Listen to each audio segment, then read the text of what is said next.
I guess one dark side that springs to mind is that if you experience that level of engagement and enjoyment and, you know, the experience of accomplishment you get with flow, I mean, that can, if you do that, if you find ways to channel that more and more in your life from certain things, it can make other experiences where you don't experience that feel kind of not as fulfilling. And if human flourishing strongly consists in a sense of fulfillment, as I think it does, I mean, as I define flourishing, it involves fulfillment in the sense of fulfillment of potential, but also fulfillment in the sense of life satisfaction. Experiences where you're not experiencing flow can feel unfulfilling if you find ones that really do give you flow. So that's a kind of a dark side, the kind of comparison, if you like. It's like comparing quality time with friends to small talk with strangers. I mean, the latter just doesn't compare, right? If you're really experiencing these great highs experiences, and then but with the other experiences, the comparison can just become more severe, and you can kind of be constantly wanting that flow, and if you can't get it, that can be frustrating. What does it take to do the impossible? What does it take to level up your game like never before? What does it take for individuals, organizations, for even institutions to achieve paradigm shifting? Nothing is ever the same again breakthroughs. Our mission is to decode the neurobiology of flow and cognitive peak performance. Access the minds of maverick scientists, groundbreaking innovators, and world-leading experts to understand what it takes to achieve ultimate human performance, so you can feel your best, perform your best, and accomplish your boldest goals. I'm your host, Rian Doris, and together with best-selling author Stephen Kotler, I present to you Flow Research Collective Radio.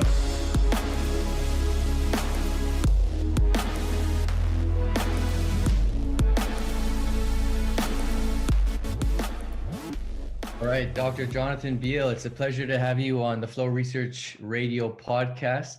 It is without a doubt a great opportunity for myself and all our listeners to learn about flourishing. Before we get going, John, I really want to kind of help us understand your craft by learning a little bit more about you before we go into your areas of expertise. So I know you're a researcher, philosopher, also a consultant.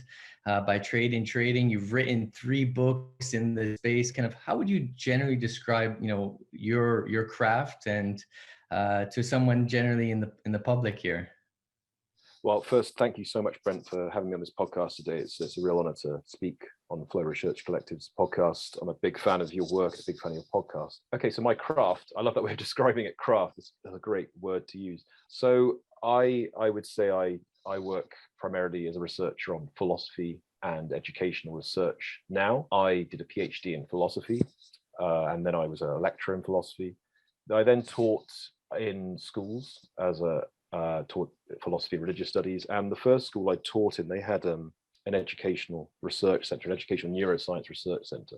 I was invited to get involved with that, not for work on educational neuroscience, because I don't have a background in that, but for my background in research. And my role there was kind of as part of an interdisciplinary team as a writer and a philosopher of education to be involved in, for example, assessing, you know, possible limits to the science of learning and clarifying the scope of the kinds of things we were trying to do with educational research there. I then, in 2019, became researcher in residence at Eton College, where I was entirely focused on doing educational research in a number of areas. And in that role, I became increasingly interested in human flourishing and its role in education, because it's increasingly believed that the kind of ultimate aim of education is to promote human flourishing. Or if you don't believe that, then one of the aims of education is to support human flourishing. And this fascinated me, and I've been working on that now for a few years. And that's kind of my main area of research now, is what is human flourishing? What is its role in education, and how it can be best supported in education? And the various things I do now kind of all orient, I guess, around that theme in particular. Beyond that, I work on a number of things in the philosophy of education. So, for example, what are the aims of education and how they relate? That relates to the work I just described in human flourishing. And I do work on the science of learning, what its limits are, what it can hope to achieve, and how it's best done, and how we can best utilize that in education. I guess that's where I move away from research on human flourishing. Apart from that, I have a long-standing interest and passion for music. I was a professional guitarist for a while, I do a lot less of that now, but that's certainly an area where I continue to find a great deal of flow. And that's kind of the other side of my life. Yeah. Awesome. Well, maybe, to step back a little bit, I'm curious, what were the early experiences for you that led you to be interested in philosophy, particularly within education? I recently re-listened to Ken Robinson's TED Talk on how education kills creativity, and I love his book, the Element, and sharing these kind of epiphany moments. Was there somewhat of an epiphany moment in you for education that led you along this path? Or so I went to decided to study philosophy because I had questions that I wanted to answer or figure out how to answer. And studying philosophy, it didn't give me answers to all of those questions, but it at least gave me the tools and skills that I have now in order to figure out how to answer questions, to figure out which kinds of questions make sense, which kinds of questions we can and can't really answer, and how to best go about addressing various questions. That's kind of one of the most valuable skill sets I think philosophy gives you. I guess I wasn't interested in educational research during my time as a student until I started to teach. I loved teaching as soon as I started doing it at the start of my PhD. And that kind of led me to kind of start to think about at least kind of the best kind of ways to teach and how is the best way to engage students, for example, in discussion, because the lifeblood of philosophy is discussion. And so you have quite an interesting time when you teach philosophy, because you're really trying to get students to actively participate in a discussion activity with one another, but also trying to utilize that as best as possible to complement their learning, and trying to figure out how you assess learning through active discussion and so on, how you can best channel those skills then onto the written page and into their presentations and so on. So ever since I started to teach, I was thinking about various ways to teach better, as of course any respectable person who starts teaching does. But it wasn't until I got teaching in schools that I actually got involved with educational research, because of this opportunity to be involved with educational research at the first school I taught at, and that was in 2015. And since then, I've just had more and more opportunities to do this. And I've been trying to find a way since then, so that was 6 years ago, to tie together my background in philosophy with research in education, not wanting to try to move way out of my experience, because I don't have a background, for example, in educational neuroscience. So I'm not well equipped to go and work primarily on that. And I have a passion for philosophy. So we're trying to find the best way to tie them together. And human flourishing has been the best way I've found to do that. It has a huge history in philosophy, going right back to the ancient Greeks, particularly the work of Aristotle, and his influence in research on flourishing is to this day profound. And it's a growing area of research even today. It's becoming increasingly widespread research on flourishing. There's a number of interesting contemporary theories. And so I think I've found the last few years an excellent area where I can tie together my passions in a way that I can really try through research to help people improve their lives in meaningful ways.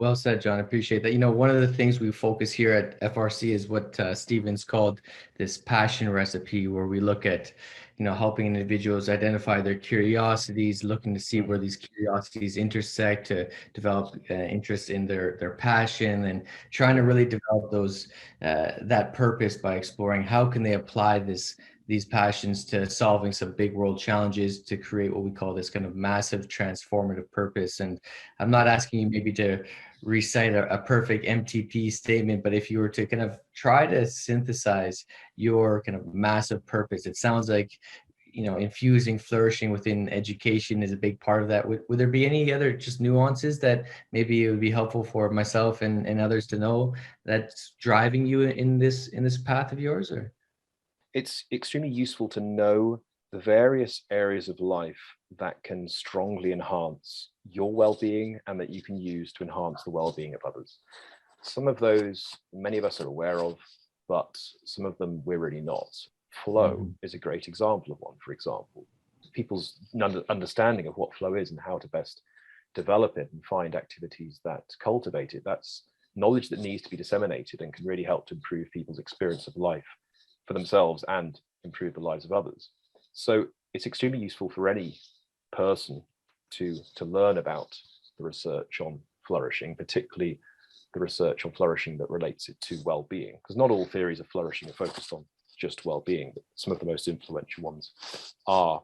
So for any person, no matter how good their life is, it's extremely useful to learn about what the research currently shows about the areas of life that we can most delve into to enhance our own lives and the lives of others, and what we need to do that. Well said, John. So maybe let's quickly operationalize what we're talking about, flow, and then we're going to get into your research. And so I'm going to share one of my favorite definitions of flow from Csikszentmihalyi, and I'm curious if we can maybe just build off this firstly and maybe add some more nuances or maybe even simplify it. So this is, again, one of my favorite definitions. Csikszentmihalyi said, I think this was in Flow, the Psychology of Optimal Experience in 1990. In the flow state, action follows upon action according to an internal logic that seems to need no conscious intervention by the actor. He or she experiences it as a unified flowing from one moment to the next, in which he or she is in control of her actions and in which there is little distinction between self and environment, between stimulus and response, or between past, present, and future. Love that. So I love this definition. And simply, Csikszentmihalyi originally described flow as order in consciousness or structure in consciousness, and that's been one of the most simplest definitions that I've leaned into, and I think we're going to probably build on that throughout our conversations. But what else might how do you define flow, and anything you might build off that?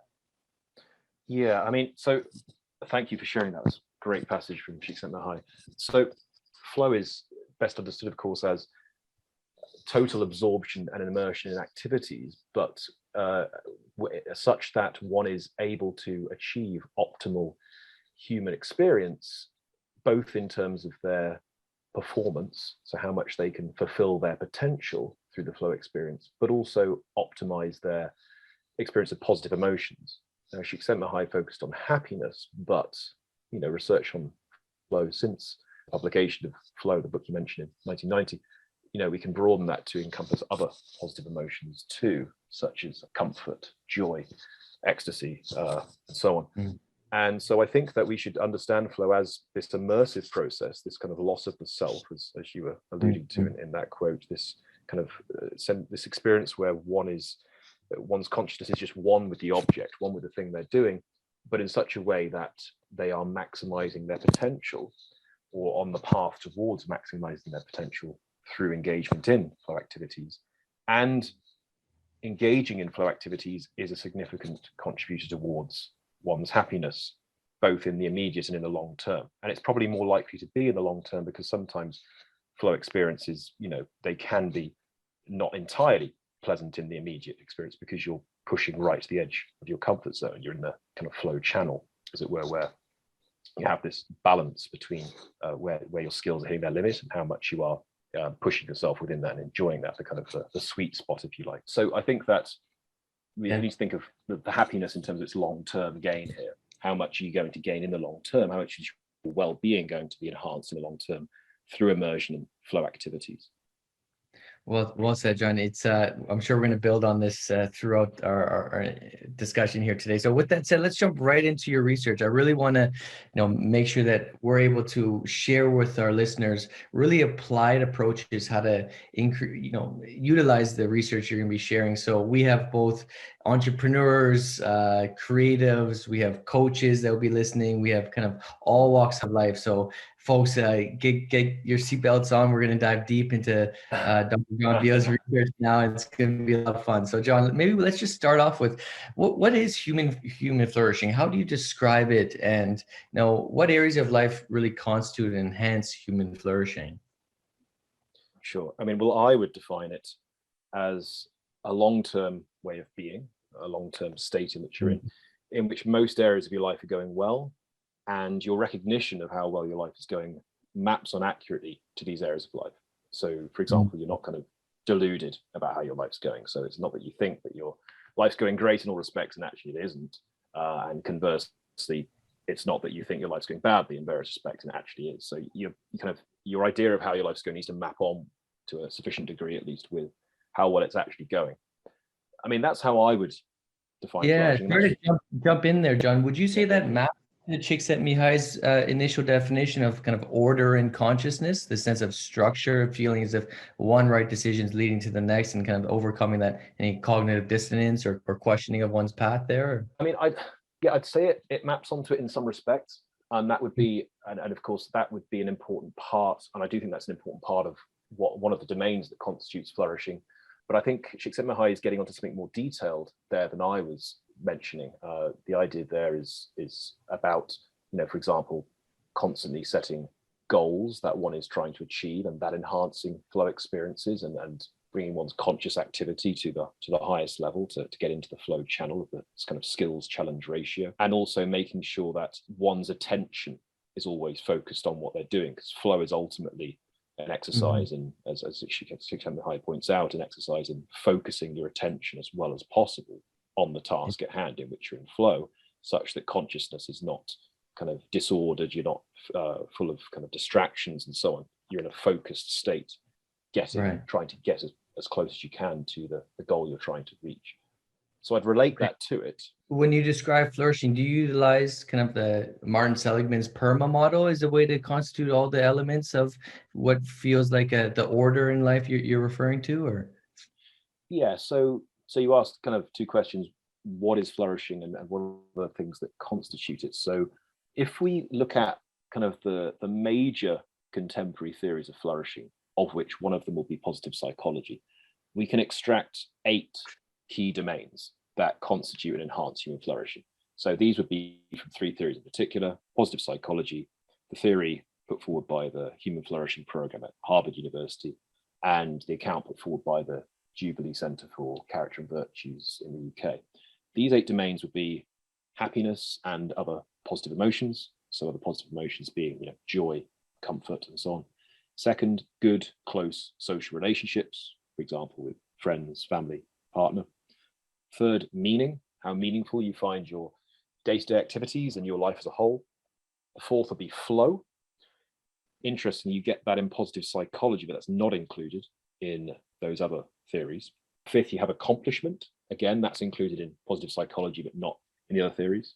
Sixth, you have health, physical and mental health. That's not included in at least the PERMA model, but it is included in the Harvard Human Flourishing Program's model. There are developments of the PERMA model that add an H to PERMA plus H to include health. Seventh, character, through the development of character virtues or strengths. And eighth is fulfillment. Now, typically, accounts of flourishing speak of fulfillment of potential, and that's really emphasized in other theories that you can extract accounts of flourishing from, such as Abraham Maslow's hierarchy of needs. But I think that we ought to think of fulfillment in a broader sense when we conceptualize flourishing. It should include both fulfillment of potential and fulfillment in the sense of life satisfaction, because the latter often captures more of what I think people mean when they say they are aiming for fulfillment or they feel a sense of fulfillment, which is often how people describe kind of the ultimate aim in life, to experience fulfillment. That often involves fulfillment of potential, but I think people often mean something broader than that, fulfillment in the sense of kind of contentment, kind of an overall sense of life satisfaction. Those 8 domains I've described are regarded as the 8 kind of autotelic aims of life, if you like. An autotelic domain being one that human beings pursue as an end in itself for its own sake. And Csikszentmihalyi, for example, argued that flow is an autotelic end, and so does Martin Seligman in its work on positive psychology argue that flow is something we pursue as an end in itself, not for any further goal. It's just something that we want for what it is. I want to maybe double click on one of those elements, and then we'll get into what constitutes areas to enhance flourishing. But you mentioned one of the elements of flourishing being maximizing human potential. Yeah. And so Csikszentmihalyi talked about what he called the embarrassment of riches, where we have so many opportunities that it lacks our commitment or resolve in any one, and how that takes away any individuals to find flow. How do you compartmentalize potential if there really is so many opportunities, so many talents we can build off of? Have you learned in your own experience, or does the research kind of define specifically how one can be clear on what that looks like, maximizing their potential? That's a great question. That's an extremely pertinent one in this day and age where you're absolutely right. There is such an abundance of opportunities for people to take advantage of, and so many things attempting to grab our attention. Attention's being increasingly described as kind of the most important thing in life, attention and time, as it were, in this kind of crude fundamental sense that it's so precious in this world and everything's trying to grab it. How do we kind of figure out how to best use it?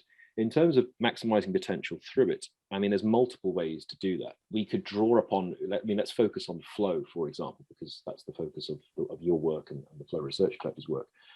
In order to best utilize what attentional space one has, in order to best fulfill one's potential through, for example, flow experiences, one needs to identify those things in life in which one most experiences flow and at the highest level. And that's going to be the areas of life that most utilize your character strengths and character skills, where you are really stretched the edge of your ability, but also you are deeply in enjoyment with that thing. And you might not realize that immediately. It will take practice. When anyone's coming to something for the first time, it's not that they might immediately enjoy it. It might take time for them to figure out how much they enjoy this thing. But over time, if that appears to be something that you find yourself completely absorbed doing, and that it challenges you to a high level, and you can keep building on those challenges, and through setting yourself goals to reach, you can continue to strive towards something higher, then that would be something that merits your attention, as long as it's a worthwhile pursuit in itself. And that latches on with the ways in which Csikszentmihalyi describes flow. And that's something that, for example, educators deem to be very important as their role as educators, to help students, for example, to find those things in life that students most enjoy doing and most utilize their character strengths and skills. If we spend a good amount of time in our lives doing those things, they can help us fulfill our potential, and they can also bring us a great deal of happiness. And it's through doing those kinds of things that we can significantly contribute towards our own flourishing. Now, you have to devote quite a lot of time to any pursuit to become excellent at it, and to be able to identify how it really enhances your own character strengths, and be able to see how much you become absorbed in it. So there's going to be a finite number of resources you can devote to find these things. So, through doing exercises like that, I think individuals could discover where their time and energy and attention is best spent. And for most people, it'll be a few things at most. For many, it'll be just one, but for some, it might be 2, 3, 4 things that they really find this experience doing. And that's the kind of thing, as long as it's a worthwhile pursuit, is certainly deserving of their time, and is something that could help them fulfill their potential. Thanks, John. I appreciate that. So we have Fantastic. Positive emotions, meaningful relationships, meaning itself, flow or engagement, accomplishments, health, character, fulfillment. A lot of different pieces here develop an autotelic experience, or to flourish, you could say. I'm wondering, is there any other areas that maybe isn't typically spoken about that constitutes what it would mean to flourish, and how to enhance it? Yeah, good. That's a great question. So I don't think there's any other autotelic domains. So I don't think beyond those 8, there are others that we pursue for their own sake. I should add that there's disagreement across various theorists about whether those are all autotelic domains. I've taken the 8 there from 3 dominant theories, but those theories disagree on, none of them say all 8 of those. That's me extracting them, they vary. For example, the PERMA model you mentioned in positive psychology holds that just 5 of those constitute flourishing. And the Harvard Human Flourishing Program has 5 domains itself, which aren't the same as the PERMA model. But we can extract 8 from all those. I don't think there's any other. I suspend a degree of judgment there. We may learn in future research that actually there are others, but I don't think there's any others. But I think that an account of flourishing, a convincing account of flourishing, ought to pay attention to more than just what are the autotelic domains of life. I also think it's useful to break down some of those autotelic domains we've just discussed into subsidiaries, because there's a lot going on in some of those, which by breaking it down and digging in deeper on some of them, we can learn a lot about human motivation and well-being. So, on the former, my claim that flourishing should include domains other than just those autotelic ones, or other things we should think about. I'm currently very interested in, and I'm doing research on the role that truth should play in flourishing. That is to say, the degree to which flourishing requires that your beliefs are true or approximate to truth or aim towards truth. And what I mean by that is, I think that to flourish, our fundamental beliefs should be guided by and aimed towards truth. Fundamental beliefs I define as those beliefs about yourself or about the world that tend to have a significant practical influence on your life and a significant influence on your knowledge and understanding of yourself and other people.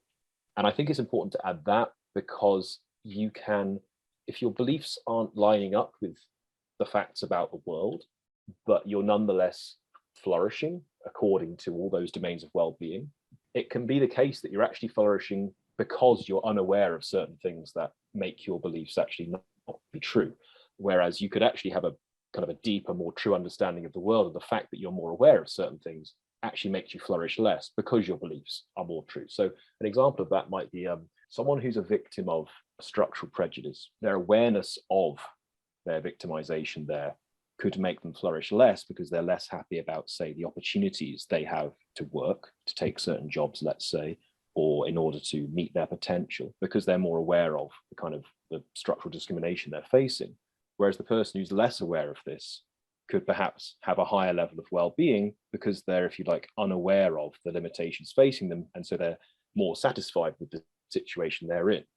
Now, you can account for that, and some theories do account for that by saying that the flourishing person needs to be free. Now, that could apply to kind of severe cases of structural discrimination. For example, women right now in Afghanistan who are, their right to work and receive education may be threatened. But it perhaps doesn't apply so much to less severe instances of structural discrimination, such as the gender pay gap in the UK, for example, right? You can imagine that a woman who's more aware of the gender pay gap and the fact that there are things that limit them from fulfilling their potential as a person, being able to earn as much as they're entitled to compared to their male peers, is less satisfied with their life by being aware of these true facts about what's going on than someone who's less aware of these things, because they're satisfied with where they are and they're not so bothered by what's happening because they're less aware of the true facts. So I think we need to build in truth, how much our beliefs map on with what's true, in order to really give a more convincing account of what it means to flourish. Otherwise, we have these worries about whether certain people can flourish more whilst holding beliefs that are less true. And these are beliefs that can have a significant impact on their lives and the lives of others. A few articles I've read recently on flow was connecting flow to identity, and how knowing that one is living in alignment with one's identity, as well as also in the specific place that their identity has been formed, can also facilitate flow. And you're giving this great of Afghanistan, and I'm wondering if perhaps any thoughts on how the change in government there and what's unfolding might relate to this lack of opportunities to live in alignment with that identity, and also maybe travel or be that free agent you mentioned to the place identity, so the locations that are important for one's sense of self. So yeah, any more you might add to just this kind of view of identity and flow itself? Yeah, identity and its relationship for flow. I mean, a vital aspect of flow is self-understanding, because in order to discover flow activities, the kinds of things in life that through which you're able to experience flow, you have to have a sufficient degree of self-understanding. You have to be able to identify and understand what your character strengths are, and find activities in which you can utilize those and continue to build on them, and at the same time ones that you deeply enjoy that can bring you long-term happiness. Now, few people have the opportunity to explore lots of opportunities where they could do that in their life. You have to have a lot of opportunities as a child in your education and your family life and in your life with your friends growing up, to have kind of an abundance of experiences such that you can say, okay, this one I really like, and this one's really challenging my skill set. I want to pursue this one further. And in order to gain the kind of self-understanding where you can really have plenty of flow opportunities available to you, you need to have experienced these kinds of things. You need to have had an opportunity to see what your character strengths might be, and try out various ways of channeling them and see the kind of things that bring you happiness. So, I mean, there's kind of two, if you like, limitations in the kinds of areas you described. We don't need to maybe pick on one particular society where there are instances of structural discrimination. We could just say in general, where people are prevented from various opportunities, they're kind of cut off from them throughout their lives or at a certain period of their lives, there is a limitation there on being able to discover what flow activities are available to you. And through that, then being prevented from really being able to experience flow at all, because you have to be able to develop a sufficient degree of self-understanding in order to really even identify which flow activities you can get into in the first place. So in that way, there's a direct link between identity and flow in the sense of self-understanding. I love how Csikszentmihalyi spoke about this process to developing what he called kind of complexity of the self, or self-awareness of this kind of two process of both having to differentiate and individuate and then integrate back and see how these strengths or characters or values can be kind of brought back and integrated to supporting the whole and others. And so you kind of reminded me of some of that focus there. So with that said, I'm wondering, one of the last pieces I just want to hit on this 8 characteristics you shared here of flourishing is where does human suffering fit into this model of flourishing? You said in particular health, good mental and physical health is one element, and obviously we all experience moments in our life, perhaps more than others, where we don't have perfect mental and physical health, and can one still flourish if that's the case? Absolutely. So it's not the case that flourishing requires you to be well in all of these domains. And I don't know of anyone who claims that. And I mean, the way I defined flourishing at the start was as a long-term way of being. That is to say, a way of being, a state you're in that you sustain in the long term, in which most areas of your life are going well. So I mean, I would argue that it's sufficient to flourish that at least most of those areas are going well for you. You're happy, you have good social relationships, you find your life meaningful, and you're engaging in flow activities regularly, but perhaps your health isn't as good as it once was at a particular time in life, but there's scope for recovery, so we're flourishing there. Perhaps at that point in your life you're not quite fulfilling your potential, but you see the path as to how you would, and you have a clear direction as to how you can get there.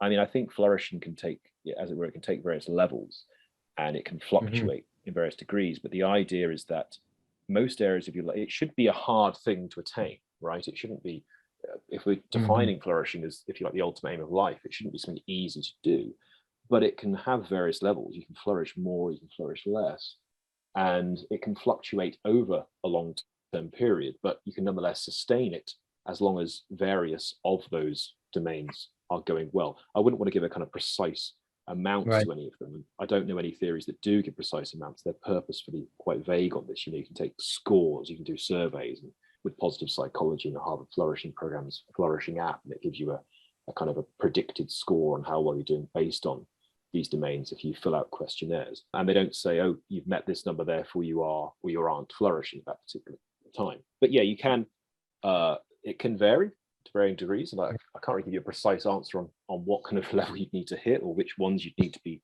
performing well in at any particular time to flourish. That's maybe an area, that's certainly an area where research can advance, but I don't think there'll ever be some precise, necessary factors that you must have in place from these domains to always be flourishing. They can vary to certain degrees. But to speak to your particular point about suffering, there is growing research on the role that suffering can play in flourishing. There's some interesting research going on that right now. And I mean, one thing I'll say is that it's important to live a good life, to cultivate certain character strengths and virtues, one of which would be, for example, resilience, or associated character strengths, one of which we can maybe talk about later, which I've described as buoyancy. So a kind of more everyday sense of resilience, the ability to kind of deal with the everyday struggles of life, and also another related character strength of grit, kind of, if you like, long-term resilience towards particular goals.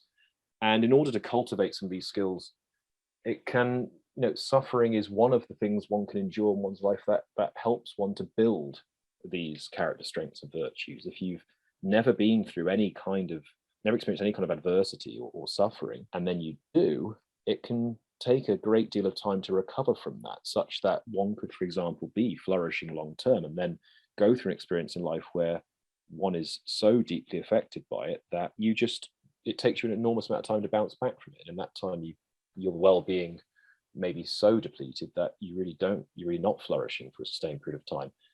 And in that way, suffering can be kind of cultivating for a person. It can cultivate a certain degree of strength. It can help one to see certain things in life as sources of meaning that one might not have identified before. There are studies on people that have experienced post-traumatic stress disorder, for example, and they say, after coming out of those experiences, that they've identified certain areas of life as more meaningful, or certain areas they want to focus more on. Cases of what are described as post-traumatic growth after traumatic experiences, where people, there's a strong majority of people that experience post-traumatic growth rather than post-traumatic stress disorder.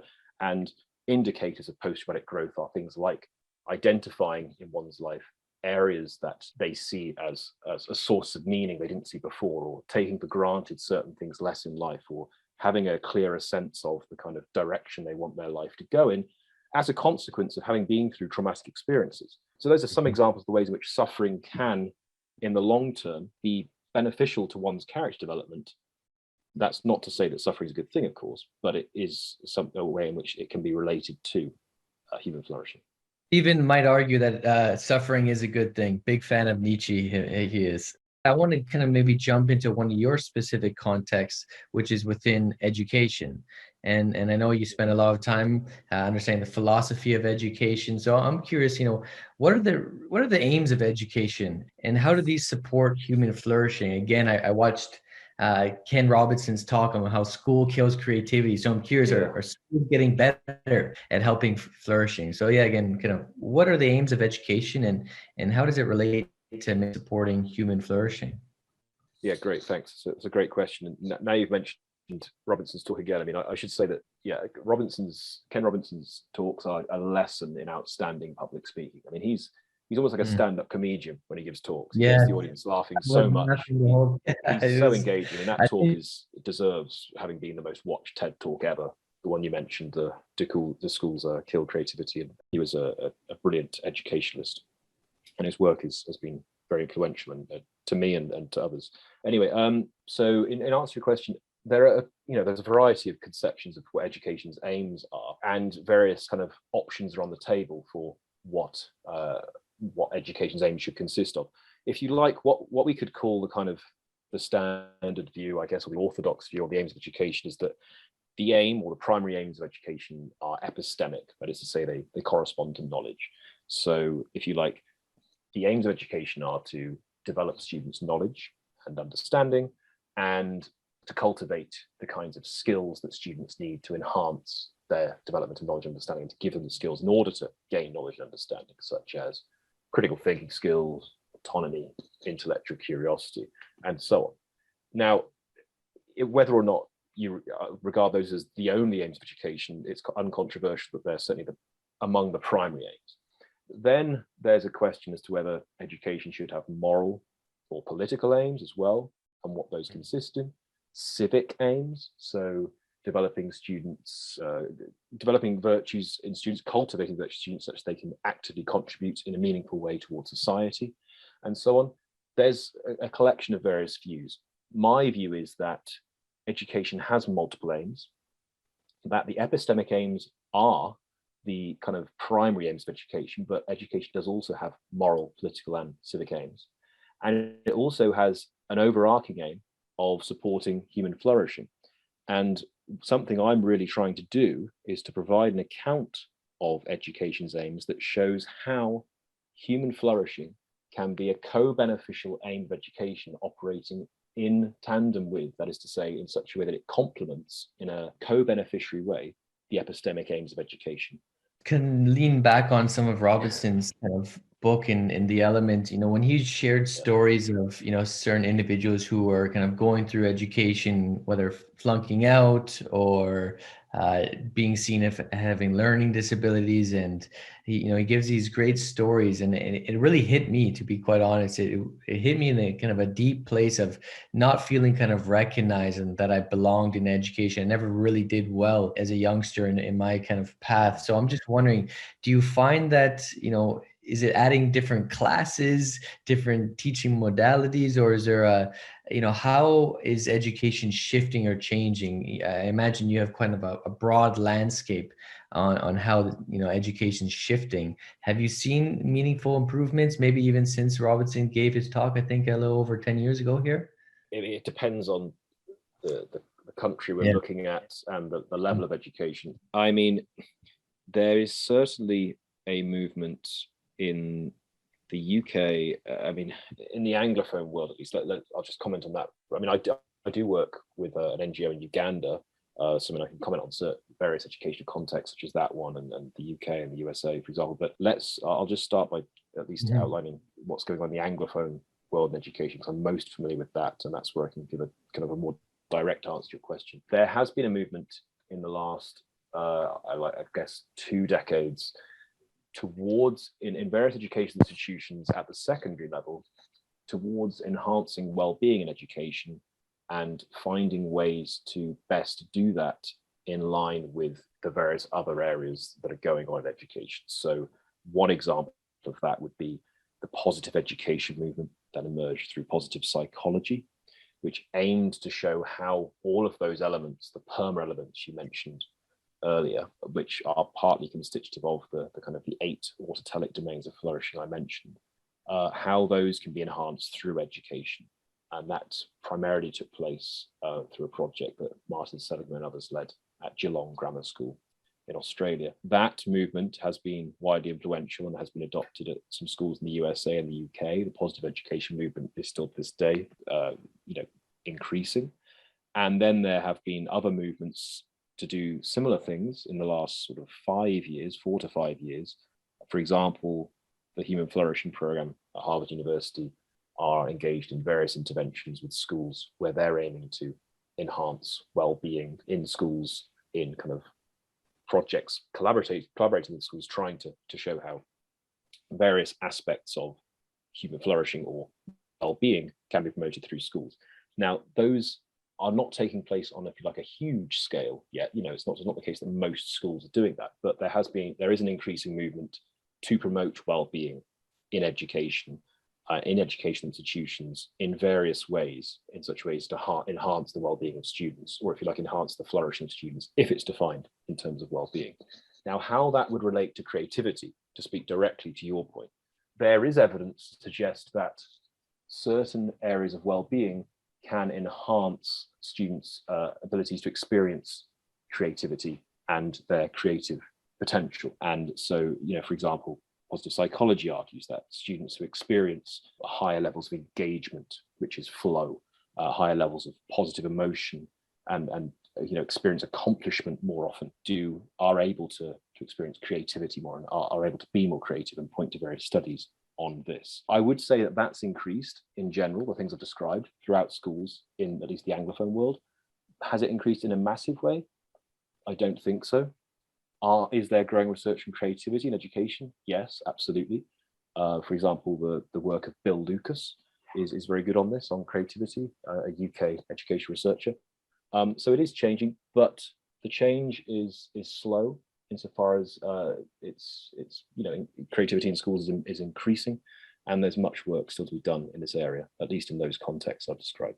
Yeah, well said, John. Maybe we could jump into resilience next. I know that's an area of focus for yours, especially within education. I'm just, maybe a final question on this point is, when you have, if you were to be speaking to a parent or even a teacher that's working with a student that might not have natural strengths in what education typically focuses on, whether it's on mathematics or language, maybe they're skilled in the arts, skilled in developing deep relationships with others. Would you have any kind of insights or ways that you communicate that their student could still flourish, and there's meaning in focusing on flourishing, as opposed to maybe just getting their specific kind of grades up, so to speak? Would you have any kind of feedback for them about nurturing their strengths and how that's a valued pursuit, and not feel as if their child's gonna fall behind? Or well, yeah, that's a great question, Brent, and that directly kind of relates to the point I was making about the kind of one of the main projects I'm involved in now in my work in the philosophy of education, of trying to show how the aim of supporting the flourishing of students in education can be co-beneficial with meeting the epistemic aims of education. So it's very epistemic aims of education being those I described earlier, developing students' knowledge and understanding, and in a kind of, then if you want, an assessment sense, as a result of that, students attaining higher grades, let's say, than they have attained previously, enhancing the way in which that's evidenced their attainment of knowledge and understanding in school. In a nutshell, my current research is the ways you can relate them are that it's clear that various of the domains for flourishing I've described enhance learning. So, there's research in positive psychology, for example, that suggests that those domains are enhanced in various ways by enhancing student well-being. You can enhance their learning in various ways. So, for example, there's growing research on how having better sleep health or having better physical health is better for cognitive development and cognitive performance. There's a good podcast, from the Flow Research Collective on sleep research I listened to recently on the benefits that can have for cognitive performance and the problems that can occur if you build up a sleep debt and so on and don't get sufficient sleep. That's one small of many examples of ways in which well-being can complement your capacity for learning and also your cognitive performance in general, which is part of your capacity for learning, and thereby your performance in school, how well you're able to gain knowledge and gain understanding.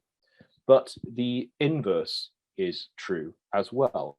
That is to say, by increasing your knowledge and understanding, those can benefit various areas of well-being. I mentioned those various domains earlier. Fulfillment of potential. Well, if you gain more knowledge and understanding, that's obviously going to help you fulfill your potential. It's going to help you have greater life satisfaction. It's going to help you identify certain character virtues or strengths you have. It's going to help you identify the areas of life where you find flow or find meaning. It's going to bring you more happiness potentially too. It's going to give you a sense of accomplishment. Those are 6 of the domains I mentioned earlier on flourishing. So there's a clear way in which they're co-beneficial for each other. One of the big challenges we face on the role of flourishing education is then to show how you can best relate the kind of pursuit of flourishing as aim of education alongside the pursuit of the epistemic aims of education in a kind of more detailed, rigorous way. So how can we best teach a subject such that it's bringing in things that can really enhance student well-being, such that it's enhancing those various areas? How can you really get into the narrow stuff of designing a curriculum such that it does that without, in such a way that it complements the curriculum, it doesn't pull away from it? You don't want to be throwing in like a gratitude practice in the middle of a maths lesson if that's going to prevent you from learning valuable knowledge in mathematics, right? You've got to think of a clever way to do this and an evidence-based way to do this before you take risks of experimenting with any of this kinds of stuff. And that's one of the biggest challenges and the biggest questions I think we face in current research on the role of flourishing education. And that's the main one I'm working on. So to then bring it back to your question about what would I say to a parent who has a child who, let's say, is really passionate about a particular area and they really want to focus on that, but spending their time and energy and attention on that area means they'll maybe spend less time on something like their maths or their science work, and that has a problem with their grades. Let's imagine the student's fantastic at a certain sport or at art, and it requires a lot of their time to really meet their potential there, but that has a compromise of how much time they're investing elsewhere. I do think at the secondary level, it's vital to make sure you do the best you can in all of your subjects. If someone does have an outstanding skill that lies outside of those subjects, or at least is something kind of tangential to them, so a student is fantastic, let's say at rowing, but spending a lot of time on that has the potential to interfere with their studies, I think you need to strike a careful balance. I don't think it should interfere with their studies. I think there's a way that a student can spend a sufficient amount of time in those years to develop their skills without it threatening their studies. And then when they finish school, a lot more time should be then developed to nurturing that skill in a more rigorous and time-intensive way. Yeah, well said, John. So I just want to give a shout out to my mom. Thanks, Mom, for telling my teachers to just let Brent play sports and do art, and it's all going to work out. Yeah, good advice here.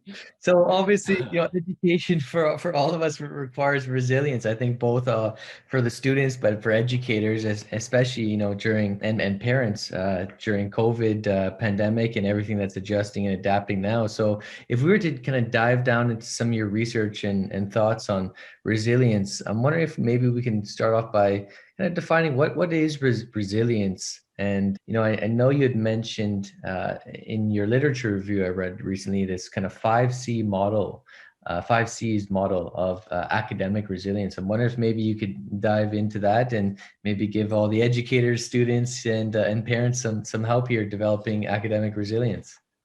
Yeah, sure. So I define resilience in terms of two related abilities: robustness and adaptability. So on this definition, to be resilient means to be robust and adaptable in the face of adversity, to be able to resist being affected by difficulties, that'd be the kind of robustness. And when we can't help but be affected, having the ability to bounce back from those difficulties in a relatively short time, that would be the adaptability side of things. And it's an extremely important skill to possess. Csikszentmihalyi, for example, in the book Flow, describes resilience as the ability to persevere despite, well, he says that the ability to persevere despite experiencing obstacles and setbacks, he says, is probably the most important trait, not only for succeeding in life, but also for enjoying life. Now, that's a really bold claim he makes. I love that definition, John. And I love he also builds on that, saying that, the reward we get from overcoming setbacks is a brilliant evolutionary adaptation that I think somewhat builds on that too, right? Yeah, absolutely. And so, we can see by the way that Csikszentmihalyi expresses that, how important it is to flow, to cultivate one's resilience. And it's obvious, if we look at what flow is, the ways in which it is very important. If we think about having to kind of constantly get past difficult setbacks, to constantly be striving to meet the skills challenge ratio at the highest, to stay in the flow channel and to be, developing yourself to your highest level of potential, you can see why one needs to have this capacity to persevere despite obstacles and setbacks, which is, one way of capturing at least an important element of resilience. Now, you mentioned the research on academic resilience. So that's something I've been involved with quite heavily the last 2 years. So the last couple of years, I've been doing research into this kind of construct, which is called academic resilience, which is, if you like, resilience within the academic setting, the kind of resilience that students need to deal with adversity in academic settings. And looking at research in that area, I recently wrote a literature review on academic resilience. And that's then feeding into some work we're doing. I've done with a colleague over the last year. We've run an intervention at a school in London trying to develop the academic resilience of students aged 16 to 17 years of age. There is this so-called 5C model, which is developed by two kind of leading researchers in academic resilience called Andrew Martin and Herbert Marsh. I can talk about that if you like and go in deep on that, or is that what you want me to talk about on academic resilience? Yeah. I know the five, maybe if we can just, the things I found really interesting and practical for us understanding flow is that, one of those 5 C's was around self-efficacy. And what your research had showed is that, that studies in education suggest that differences in students' self-efficacy are better performance predictors than ability itself or even previous achievement. And I think if we think about the challenge skill balance, I think this kind of ties directly to that. So maybe if a quick review of the 5 C's model and maybe start off with any insights on self-efficacy itself. Yeah, sure. So two educational researchers, Andrew Martin and Herbert Marsh, put forward from there. They've done a lot of research on academic resilience, and they propose what they call the 5C model of academic resilience, where it's a construct made up of 5 factors. First is self-efficacy, which they also just call confidence. The second is coordination, that is to say, planning skills. The third is a sense of control, for example, over academic work or academic success. The fourth is composure, which is basically a low level of anxiety. And the fifth is perseverance, which they also term commitment. And the current research, their research suggests that in order to best develop academic resilience, we should aim to develop all 5 of those areas: self-efficacy, sense of control, perseverance, planning skills, and to reduce students' anxiety. Now, you want to delve in deep on self-efficacy, do you?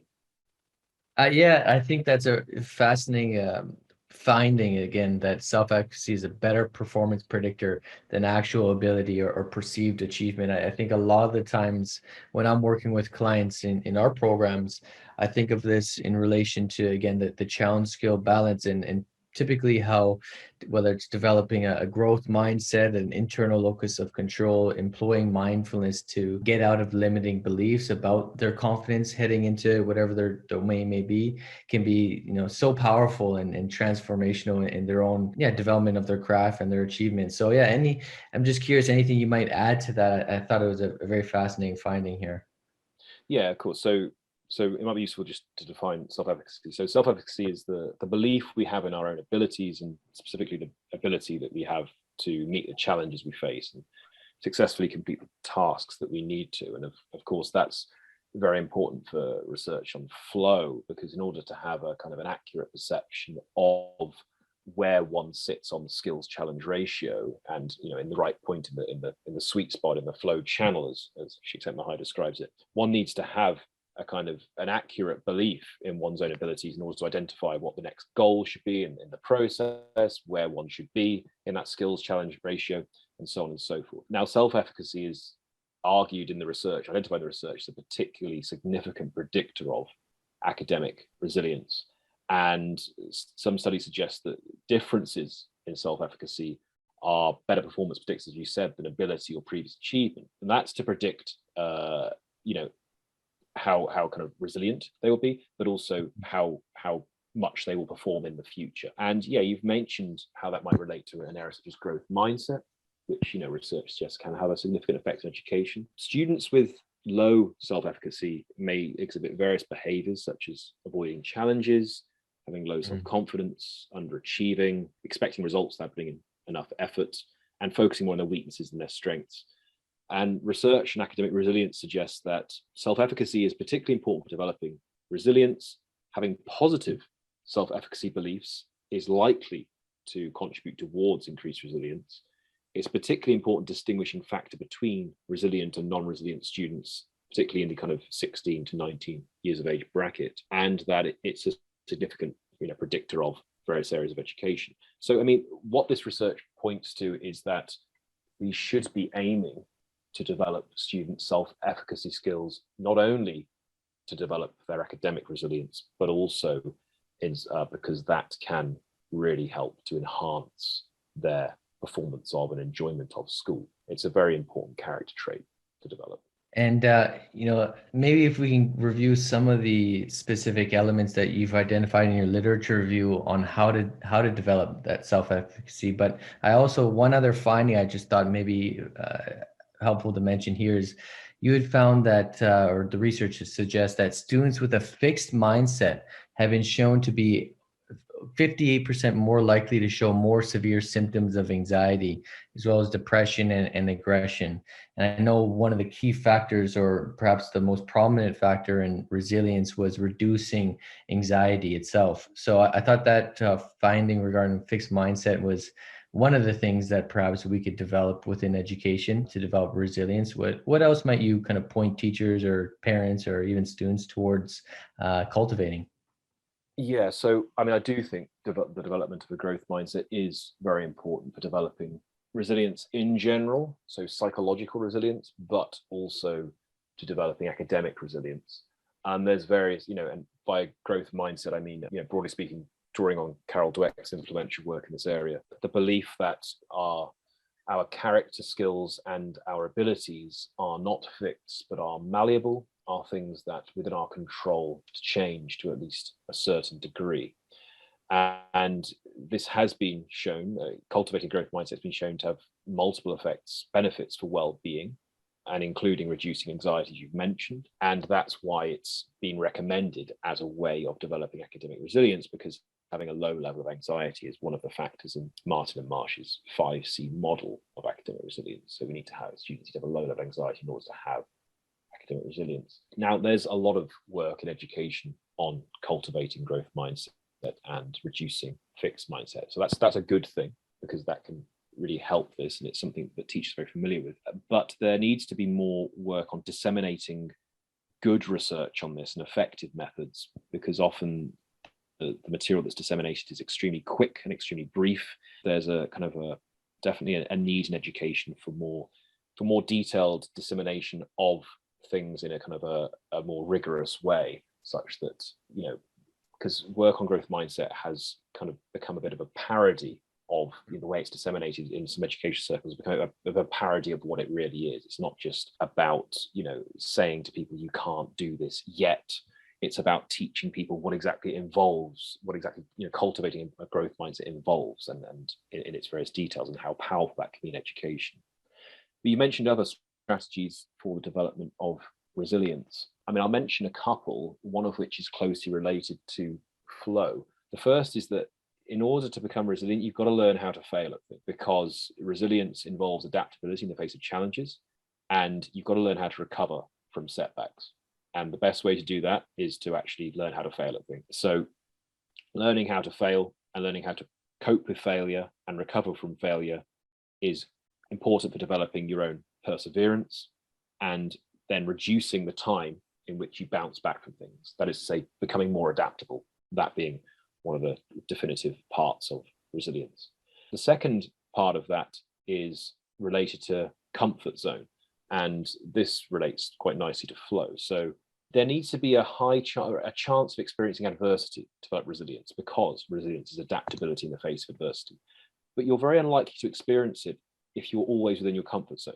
However, you don't want to move too far outside your comfort zone, because that can over challenge you, and that can also mean that you stunt your confidence, you don't do particularly well. So one kind of rule of thumb here is that you need to kind of find, as it were, the right point at which your skills are challenged, and you're just enough outside your comfort zone that there's a chance you'll experience adversity, but you're not so far outside it that you'll be way beyond your skill set, such that you're not going to learn much. It's a waste of your time and the time of others, and that you risk stunting your confidence as a result of it. And here's where we can connect it quite nicely with flow, because the so-called flow sweet spot, the kind of ratio between challenge and skills, ratio between challenges and experiencing a level of anxiety, and skills and experiencing or trying not to experience a level of boredom. You have to find that balance between where your skills are really stretched, you're right on the edge of your comfort zone, your skills are at their maximal capacity, and your challenges are too, and you're experiencing maybe a bit of anxiety, but you're not so far outside it, you're outside what Csikszentmihalyi calls the flow channel. And that's where we can kind of learn something from that. And Csikszentmihalyi actually writes in Flow, he writes, "In all activities, enjoyment comes at a very specific point, whenever the opportunities for action perceived by the individual are equal to his or her capabilities. Enjoyment appears at the boundary between boredom and anxiety, when the challenges are just balanced with the person's capacity to act." And that points also to the way in which this is very good for our well-being. He mentions enjoyment here. Flow is about meeting your potential and also about experiencing happiness.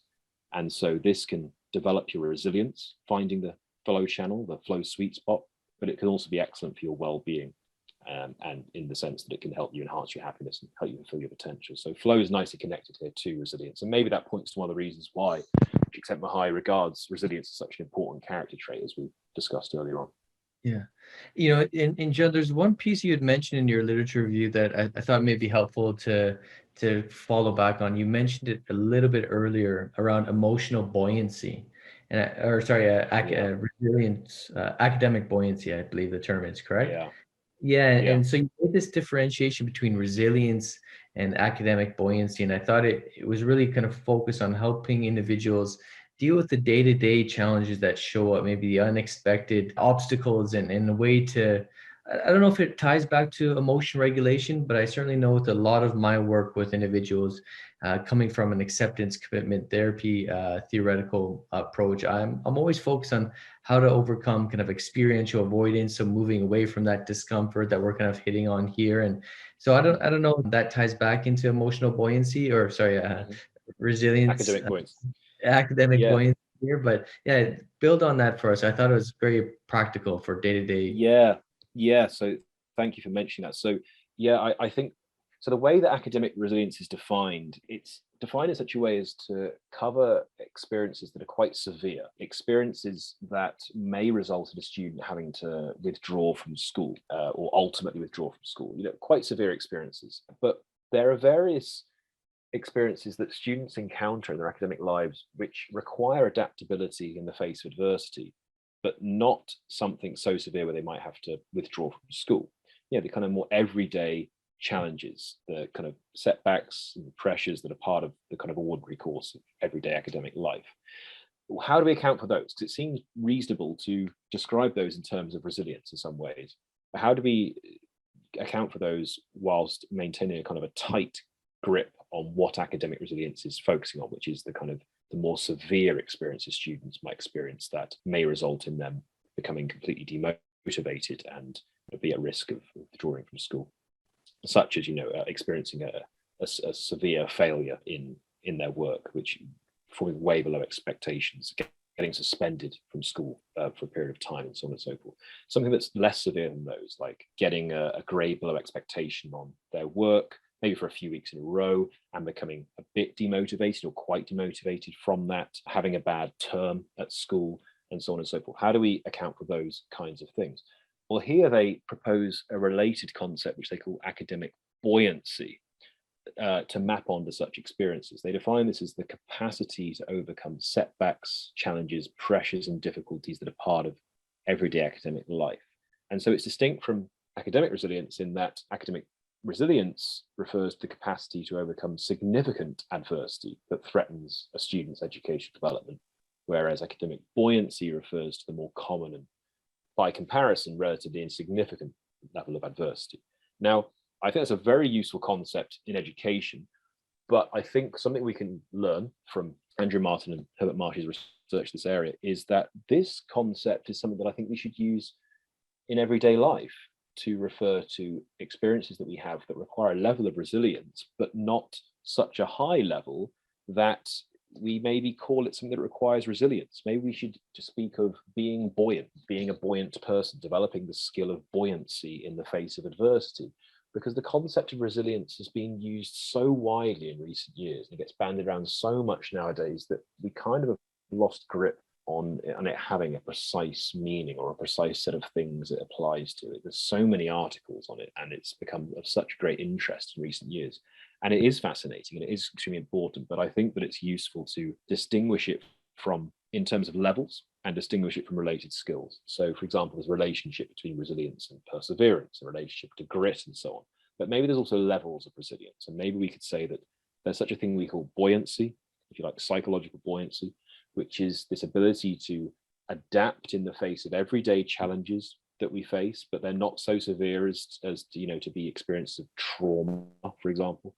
Whereas resilience is that higher level character skill that enables us to adapt to the face of more severe challenges that we face in our lives, going through a very difficult breakup, losing a job, going through trauma, which you might have in either of those cases, but other cases too. Whereas buoyancy would be responding to everyday challenges that are very difficult, but we typically often describe those in terms of resilience, and maybe we should distinguish between types. And I think there's something that they offer from that research, and that's well worth exploring. Building on that, I got to just say, I love the word buoyancy. It feels good to say it and to think about developing, cultivating buoyancy.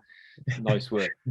So maybe we can go on to two of the last pieces I really want to explore with you, and I think it connects well to this. So relationships, so maybe even the value of resilience. One of the things that Colton has kind of oriented me around a few times when showing these different models of flourishing is how relationships is one of the one constant throughout all of these models, kind of cultivating, developing meaningful relationships. And at FRC and in our flagship program, Zero to Dangerous, we focus on developing what we call kind of a peak performance network. So developing support systems that are instrumental, companion, emotional, informational, really having a wide breadth of a network and looking at that network itself as a strength. And so I'm just curious, maybe from your perspective, what role do you think relationships such as friendships play in human flourishing? Yeah, that's a great question. So, I mean, I said earlier, I don't think we should maybe rank, well, typically theories of flourishing, they don't rank the domains that constitute and enhance flourishing in terms of a kind of a hierarchy. And it will vary which domains are more important to certain people than others based on a certain kind of person they are. So, for some people, accomplishment will be much more important in their lives than, say, certain kinds of relationships, maybe. For some people, experiencing flow will be more important to them than developing certain aspects of their character, or, you know, maybe finding, you know, spending certain time with certain people they have relations with. So it will vary person to person. But I mean, if you were to ask me, in my opinion, what is the most significant of all the domains for human flourishing, I would say relationships. I think they're certainly the most important in my own life, but I think that it'll be interesting to look at how research unfolds and develops in the coming years. And I can well imagine that relationships would be one of, if not the most important of all the domains for human well-being, for the kind of some of the reasons you've said, that they are one of the most reliable factors in predicting human well-being over time, how healthy their relationships are with others, having relationships with others. And so they are extremely important in our lives. You know, when we think about flow and the challenge skill balance, I know Csikszentmihalyi described it initially as opportunities for action. I often think that, you know, we always have an opportunity to take action or a challenge in relationships. And so the ability to find flow in relationships, I think, is one of the most maybe prevalent opportunity to consistently build a high flow lifestyle. So I'm somewhat of an introvert, but I admire individuals who are quite extroverted and finding flow consistently in relationships. And it's just something I've observed. I'm not sure if you've noticed the same or. Yeah. Okay, that's a great question. So yeah, Csikszentmihalyi talks interestingly about kind of how we can find flow in relationships and the kind of things we need to do that. And it's very interesting what he says about that. I mean, my view on that would be partly based on his work and my own views on this would be that friendships can certainly be a strong facilitator or a strong flow activity, a strong facilitator of flow, but it depends how we kind of navigate those friendships and what we do. I mean, if you spend all your time with your friends, or a significant amount of time with your friends watching Netflix, whilst you might be completely absorbed in that activity, it's not going to be a flow activity because you're not stretching your skills in any way. But nonetheless, there are ways in which time with friends can massively enhance flow. So for example, one way to do it would be to identify the healthy activities in which you become most absorbed and most utilize your character strengths, and look for opportunities to do those with people with whom you have relationships, friends, family, partner, loved ones. Ideally, people who also gain flow from them, but I don't think other people necessarily have to gain flow from them. They have to really enjoy them. So for example, Stephen Kotler often talks about how much he loves skiing. Imagine you're somebody who loves skiing and you've got friends that also love skiing, and you really get into flow when skiing. I mean, a great activity to do with your friends to kind of facilitate group flow would be to go skiing with them. You know, other common examples would be playing poker with friends, going climbing with friends, but on the simple socializing level. Okay, so that's a good question and challenge. So what about just socializing, just hanging out with people? Well, think about when it's a bit more challenging being in a social environment. So you're having to stretch your social skills. That would be things like being at a dinner party, being in a new social environment, you're introduced to new friends, but you're with friends with whom you often experience very high levels of happiness.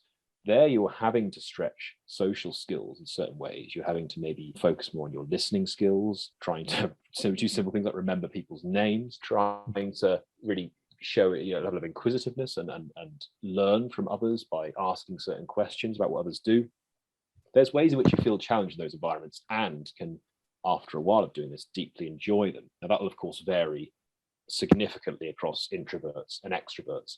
I just give that as one example of where you're in a simple social environment with friends, but you want to find some way of channeling flow through it. Yeah, I find that the ability to find flow with friends or even strangers tends to be the easiest way for me to develop relationships. So for instance, I play a lot of basketball, and I love how basketball, you can go anywhere in the world. You show up to a court, right off the bat, whoever is at the court, you're playing with them, they become friends, even, and just like that. And even with Stephen and I, our relationship as friends and colleagues started with setting up a ski trip and spending some time on the mountain together. And, again, that sense of losing a sense of self in the activity and feeling united, connected with others. It's one of the greatest feelings that I get in my life. Yeah. Absolutely. I'm glad, that's great that you've had that experience. And so the example I just gave skiing with Stephen, I've got a real life example of this in the call with me. This is fantastic. Well, I hope you had a great time.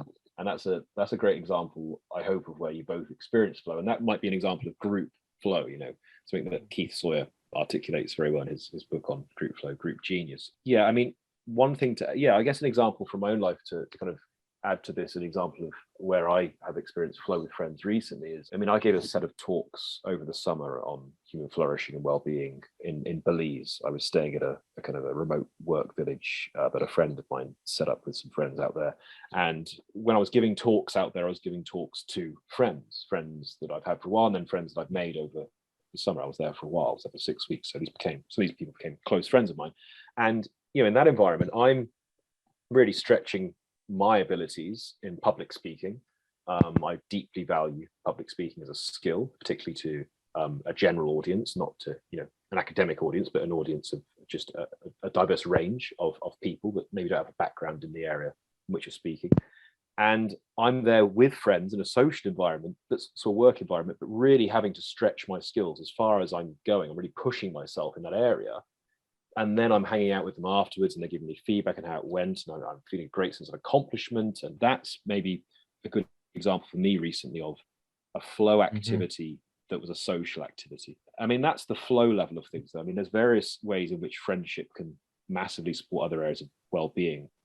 Well, I'm curious even, and we can stay on this for a minute if we like, but for me, when I think about both of these examples, you public speaking, me, playing basketball with strangers, or even skiing with Stephen, there's a level of kind of having to show up and be authentic. And I know that's of interest for yours, and kind of the sense of vulnerability that comes with showing up to the court or showing up to that conference. And maybe could you speak on kind of the value of authenticity in developing those meaningful relationships? And so kind of what do you think it means to really be authentic, perhaps? Yeah, that's a great question. And I do love this concept. And I've worked on this for a number of years.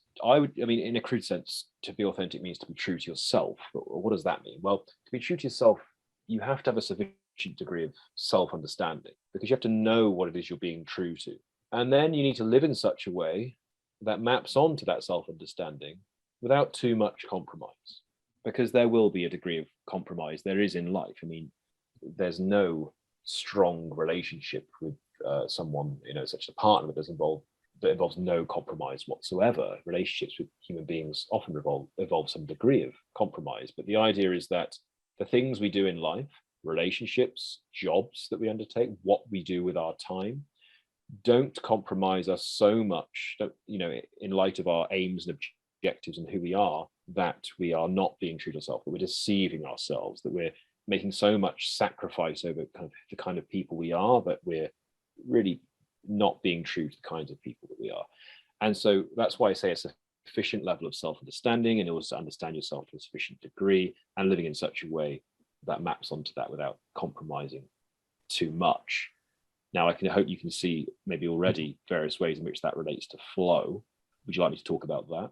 Yeah, and I'll just add to that when I talk about flow, one of the most helpful ways to describe its utility is to relate it back to what I call kind of authentic self-expression. I think that when we're authentically expressing ourselves, and certainly there's research that connects flow to expression, that it really paints as far as the utility, the value in finding flow, and where authenticity kind of plays into that picture itself. So yeah, anything you'd like to maybe add on how flow relates to authenticity, and perhaps even anything with vulnerability, which I think is quite connected to this concept of authenticity as well.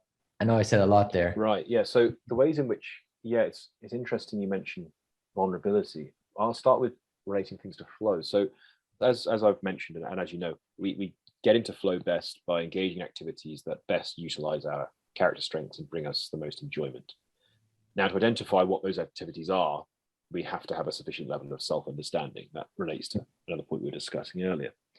To live a life in which we pursue those activities, we need to try to live in such a way that we're authentic, at least to some degree. So we're identifying certain things that we are very good at, and aspects of our character that we're strong at. That itself requires sufficient level of self-understanding. We're identifying the things that bring us happiness, identifying flow activities involves identifying activities that do both, and then trying to live in such a way that you have the space and time in life to do those things is going to be part of what it means to live an authentic life.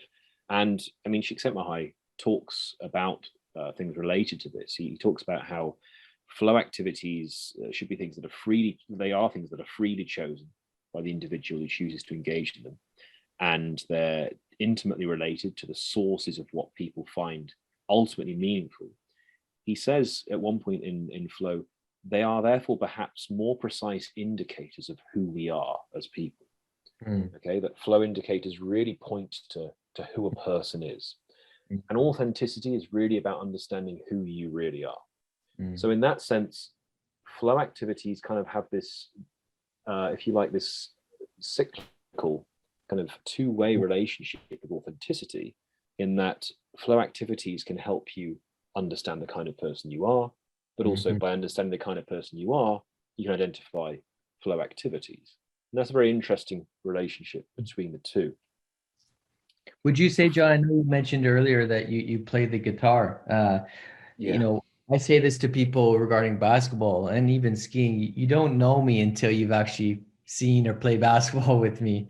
Would you say the same with guitar, that, you know, someone doesn't maybe truly know all of you if they haven't seen you kind of in the flow, even playing the guitar or jamming out there? Or? Yeah, that's a great question. I mean, certainly the highest flow experiences I've ever had have been in musical environments.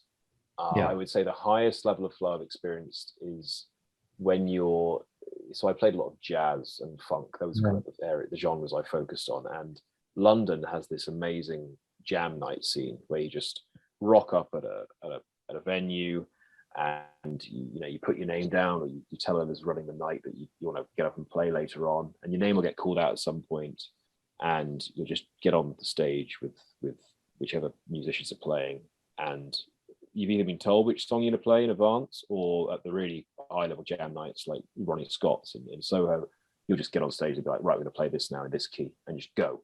If you don't know the song, then you just got to find a way to get through it, and then that's a skill in itself, and people will respect that. If you do know the song, just make sure you're playing the right key and playing it well. I mean, and you're playing with red hot musicians. People are masters of their craft if you go to the best sort of jam nights in London. And of course, you'll find these in various cities all around the world. I remember going to Wally's in Boston. I used to live in Boston, and going to Wally's in Boston as a jazz club. It was the training ground. It was where young kind of jazz musicians at Berkeley in particular would go to hone their skills. And it would be a sort of similar level of jazz jams at those nights. Those kind of experiences are the ones where I found the highest frequency, if you like, of flow experiences. You just got into flow so quick because you're having a great time. You're totally absorbed in what you're doing. You completely lose track of time, and you are absolutely pushing your skills to the highest possible level. You know, it's your anxiety is about as high as it can be on the flow channel before it would get too high as to be outside of the flow channel. In that sense, now, okay, so that's where I've experienced most flow. I would say, does someone know me if they've seen me play guitar? That's a great question. I mean, I would say that I'm probably at my most true, the most kind of revealing of who I am as a person when I'm at least in the kind of environment where I act in. My personality is free to roam in the kind of way as when I am in a musical environment, or I am amongst professional musicians, or in the years where I was a musician, in that I feel very free when I'm in that world. And my character takes, I think, perhaps a more relaxed, more informal form and tone than it does. So there's a sense. So it's not like I have to be playing guitar, but at least there is a kind of aspect of my character that I think is noticeably different when I'm hanging out with musician friends of mine, and when I'm playing a gig or something, than when I'm in academic environments, let's say. And I'm actually, I think I've been trying for years to find a way of living where that side of my character is the side of my character that is revealed, but within all of the activities I do. And that's a difficult thing to do. I mean, do you find that the side of your character that's revealed from these activities where you're most authentic, from playing basketball, is revealed when you're, say, being a coach for FRC, or when you're giving talks, or leading classes? I appreciate you putting that back on me, John. Because it is a tough question. Just for nuance, I ski, I play basketball very, very aggressively. That's, for me, it's a Right. easy way for me to tap into flow is to be aggressive, in the backcountry, to be aggressive on the block playing basketball. And, obviously, for self-regulation, to be socially engaged, that aggressiveness needs to be, just expressed in a way that's going to be connect me from others and not disconnect. So it's a good question. For me as a coach, I think it comes with challenging clients, right? Like being authentic and being vulnerable, what I'm seeing in their progress and their systems, and not shying away from going to the difficult place. As a psychologist, but also as a coach, and upholding their boundaries. If we think about flow as, stepping into an activity where there's clear rule or clear goal, clear rules to be followed and things to be learned, really just holding up those strong boundaries, I think, is one way that I can do that. But it's no, I similar to you, maybe it's I don't find the same level of flow in most contexts as I do skiing or playing basketball. So something I'm continuing to explore. Maybe, as we begin to wrap up here, if I want to quickly maybe explore the science of learning, but I want to just maybe ask you one more question on that topic. Is, if you were to think of an education facility, a school, a university, that's most like a live jam session, like you're just mentioning in Boston there or whatnot, we could think of the flow triggers maybe as a rubric, but what else might you add if you could just infuse a little bit more of those triggers or the characteristics that you experienced at the jam sessions there? Yeah, that's a great question. I mean, I think it's important to give, if you really want to foster innovation and various character skills, like you mentioned creativity earlier, from Keith Robinson's work. To Ken Robinson's work, not Keith Robinson's work, to Ken Robinson's work. That a high degree of autonomy is important in an institution. I think that applies to any institution, not just educational ones. If you look at a lot of the most successful, innovative institutions now, there's a lot of autonomy that the staff have to be free in their role, to make it, to re-sculpt it, if you like, how they see fit, and to see opportunities to change things. You look at startups and so on, and some of the most successful companies in the tech world, staff have a lot of autonomy there. They're given a role to do, but then they might innovate within that role and then redefine that role in certain ways. They don't have very strict, rigid hierarchies in certain ways that traditional professions do. In education, I think it's really important to give a strong sense of autonomy to students and staff. In the case of staff, to really experiment within their role in terms of how they're teaching material, what the best ways to teach it are, and even maybe to choose kind of other areas of material that could be taught to complement the things they have to teach in such a way as to kind of enhance the learning and the degree to which students are kind of more roundedly read on the subject they're studying. And in the case of students, to kind of set them activities to do and give them tasks to engage in that really allow them a degree of freedom to experiment for themselves, to get them to engage in, for example, a kind of design thinking in an approach towards certain tasks, in, say, project-based learning environments, or to set them questions about a philosophical topic that really get them to think in an autonomous way about it, and to try and think of new ways of applying the things under discussion to their life, rather than just thinking about things in the traditional way. How can we apply these ideas from Plato to 21st, to the UK in the 21st century, or to international relations in the 21st century? What relevance do they have today? So I think autonomy is one important way in which, one of the most important factors that can help realize things such as flow in any institution, but particularly educational ones. Well said, John. And I'm sure you could add a lot more. One of the things I would just also add to that, one of my favorite books, somewhat on this topic within individuals' occupation, is Alive at Work by Daniel Cable. Really talks about kind of activating the seeking system and having people feel as if they're going into their organization, not necessarily to just complete tasks, but to express themselves, to be creative, to iterate those processes, as you mentioned, and you know, how that ties back to engagement. So I'm not sure if you've read that book, but I thought it articulates some really meaningful concepts there too. Yeah, that's a great connection there. Yeah, right on. Maybe lastly, the science of learning, you know, and I'm wondering, you know, you're a gentleman that's writing a book, has written, you know, 3 books in the past, you know, puts together, you know, presentations and, you know, you're quite an accomplished individual. Could you share anything on the science of learning and how you set up your day when you're working on a project so that you're able to get into flow, we could say, in the creation of your writing or whatever it may be you're working on? Yeah, sure. I work with the Pomodoro technique religiously. I learned this off a friend of mine, a very close friend of mine. His name's Doug, and I met him in grad school. Right on, Doug. He's a great guy, and he's taught me a hell of a lot over the years. He's a great friend, and he introduced me to the Pomodoro technique. And ever since then, I found it extremely useful. In a nutshell, it's the idea, for listeners that aren't familiar with it, it's the idea that you work in intense, you know, blocks without distractions, typically for 25 minutes with 5-minute breaks. And you do that 4 times, then take a longer break. But you can mix the times up longer if you want. And there's research that suggests that, you know, to really get into deep focus, you need to have longer periods of work and so on. I think it's partly experimenting with what works for you. I find the 25-5 works very well for me. And the idea is that you really focus on a single task and you identify what that task is before you set the goal. You work on that for those 25 minutes or as long as it takes you. It might take you more than one Pomodoro, it's called more than one chunk of time, or less than that. And then you take a 5-minute break and you do actually take a break and then get back into it. I'd seen that when you gave a presentation on that prior, that one of the steps was also reflecting on that 25-minute block, seeing what you accomplished and taking some time.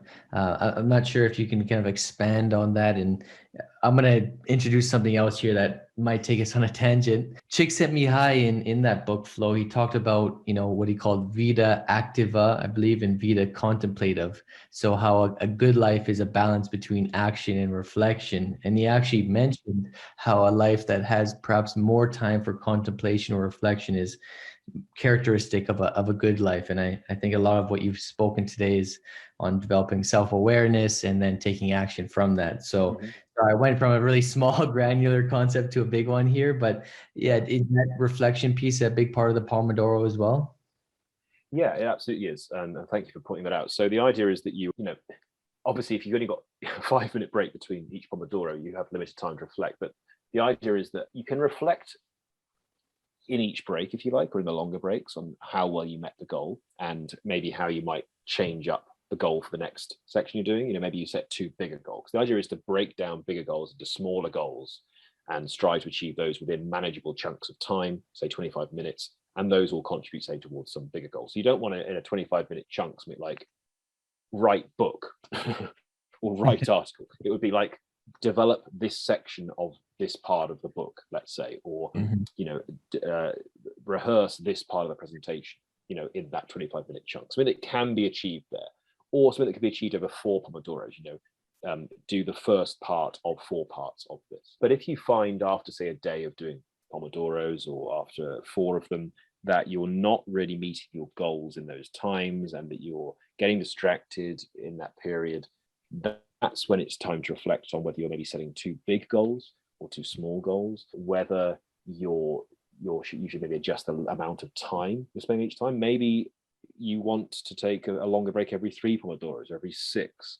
You know, it is about finding what works for you, because I mean, this began with Francesco Cirillo at university. Wanted to find a really good way to structure his time, and so started using a tomato timer, just set it for 25 minutes and found that it worked very well. And since then, research has been published on how this does work. But in the first instance, it wasn't a research-based exercise. He just had a go with this and it worked very well for him. And since then, it's been backed up by research. But research does suggest that the time you spend can vary, you know, depending on the kind of person you are, and to reach deep levels of thought and work, you might need a bit longer. So it's about finding what works for you. I find this 25-minute does work well, but you must reflect on it, yes, daily if you like, or when it's not working. just to see how you can enhance this as much as possible, because the idea is that this can really, it really can enhance your productivity on getting through things. You know, if you have a big task and you break it down into, say, 6 Pomodoros, be like, I'm going to do this over 3 hours, and then you do it, you can get, I find that I can get work done that it would often take me, say, 5 hours to do.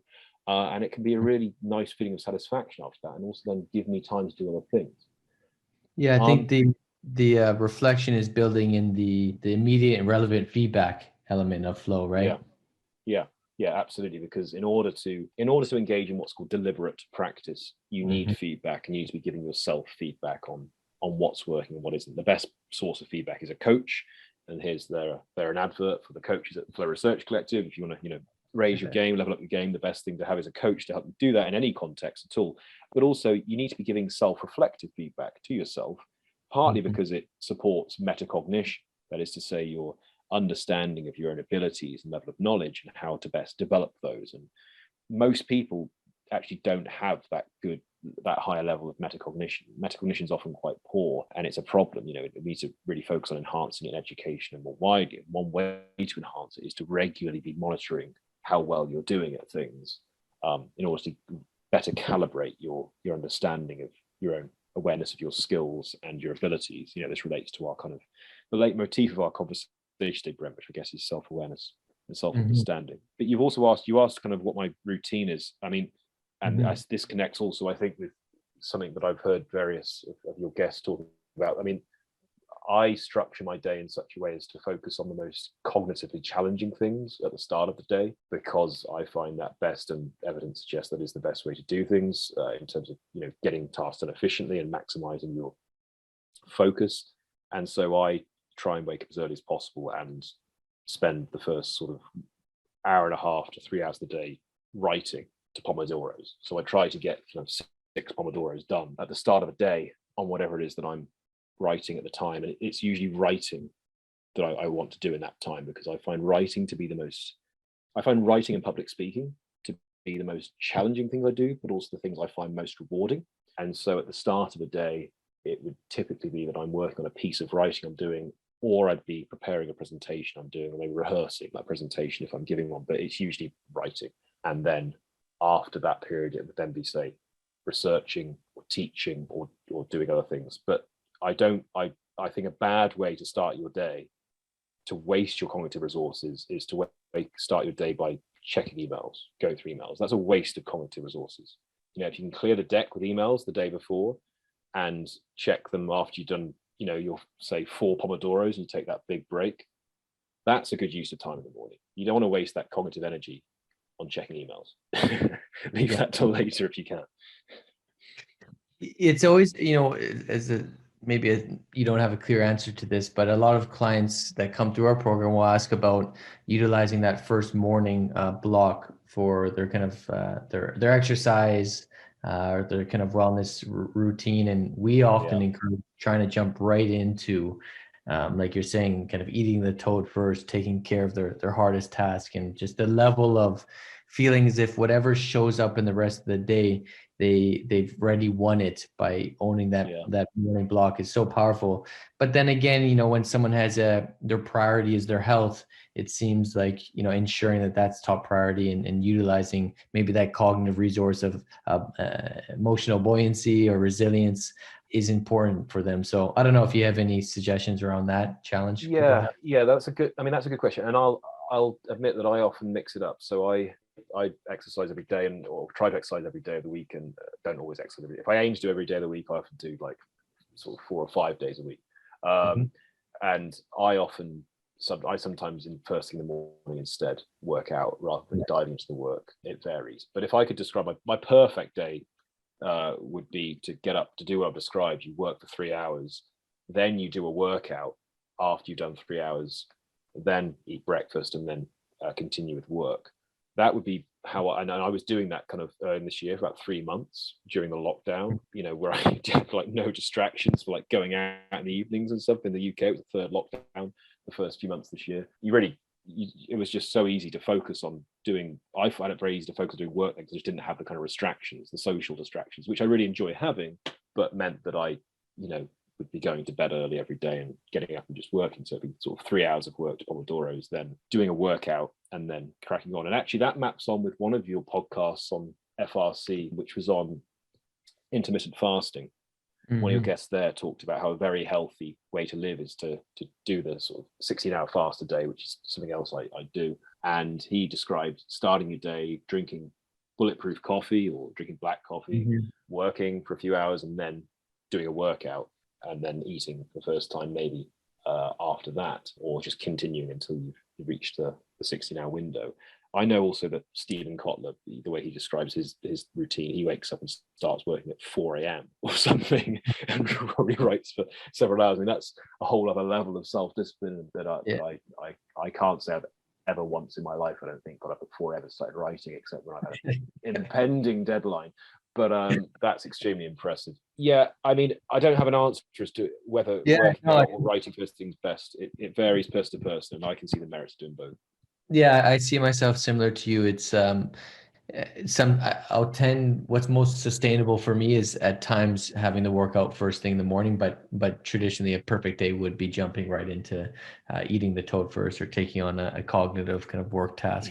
So as we wrap up here, I have maybe two more questions. So the first is, and this is a personal interest of mine. I did my dissertation on the dark side of flow. So how flow can potentially lead to self-control failure. Essentially, we could look at it both going from these huge highs, these peaks, to perhaps these valleys on the back end of flow, but also finding flow in areas that might not lead to living a value-driven life, to growth. And so when we kind of tie this back to flourishing being a long-term way of being, any thoughts on this kind of dark side of flow potential and how to mitigate it, perhaps utilizing this PERMA model or this flourishing model?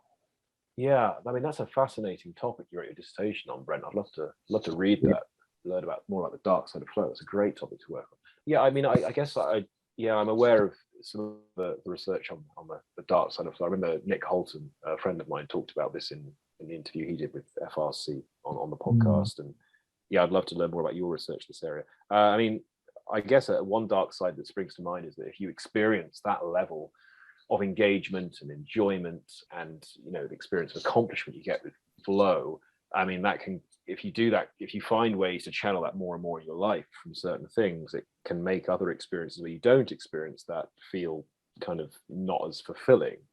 And if human flourishing strongly consists in a sense of fulfillment, as I think it does, I mean, as I define flourishing, it involves fulfillment in the sense of fulfillment of potential, but also fulfillment in the sense of life satisfaction. Experiences where you're not experiencing flow can feel unfulfilling if you find ones that really do give you flow. So that's a kind of a dark side, the kind of comparison, if you like. It's like comparing quality time with friends to small talk with strangers. I mean, the latter just doesn't compare, right? If you're really experiencing these great highs experiences, and then but with the other experiences, the comparison can just become more severe, and you can kind of be constantly wanting that flow, and if you can't get it, that can be frustrating. How that can relate to flourishing would be, well, I mean, if you are in such a position where you're experiencing that much flow in your life that you are so attuned to what it is and so able to get it that certain experiences feel impoverished by comparison, well, you're really probably going to be, you know,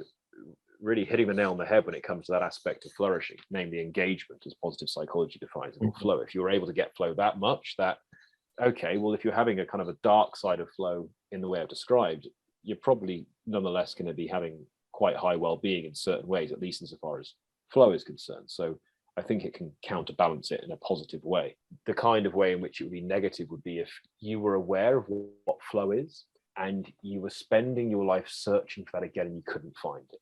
That would be bad to well-being. So I described earlier how I found my highest level of flow jamming with musicians in jam nights in London. And I've not found things that bring me quite the level of flow except that. But I'm still deeply fulfilled because I have various flow activities that don't quite bring me that level of flow, but nonetheless bring me flow, and plenty of them.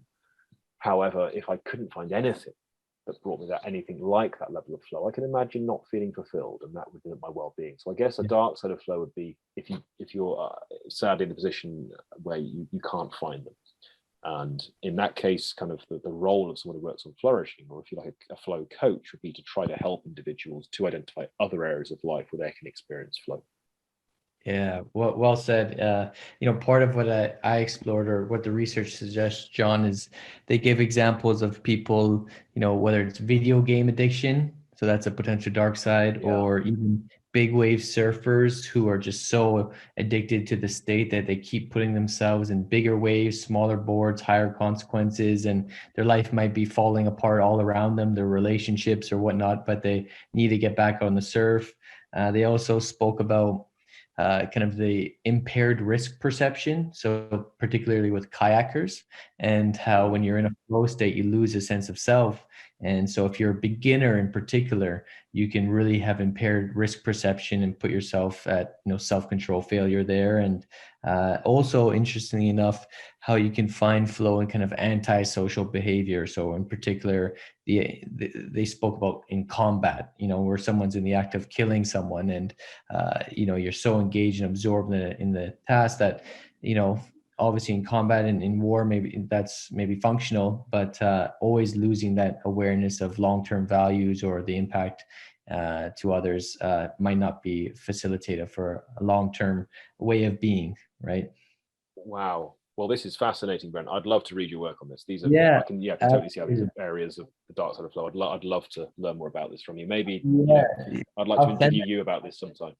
Sure, yeah, I'll send it to you after. And I actually just started it off with the Plato quote. You might like this, that the first and greatest victory is to conquer oneself, and how in a flow state we certainly do that if we think of the neuroscience, transient hypofrontality, and just becoming absolutely absorbed in the moment. But then being able to conquer oneself through what, again, Csikszentmihalyi called kind of vita contemplative, a more contemplative state where we maybe learn to let go of some of the content of the consciousness or the self to just be able to be and find flow in that. So yeah, I'd love to send it, and happy to riff on that anytime there with you, John. So maybe a last question here. We often finish off with this research Genie question. So if you were to think about one challenge or one problem or a research question that you could have a clear answer to, what might that be?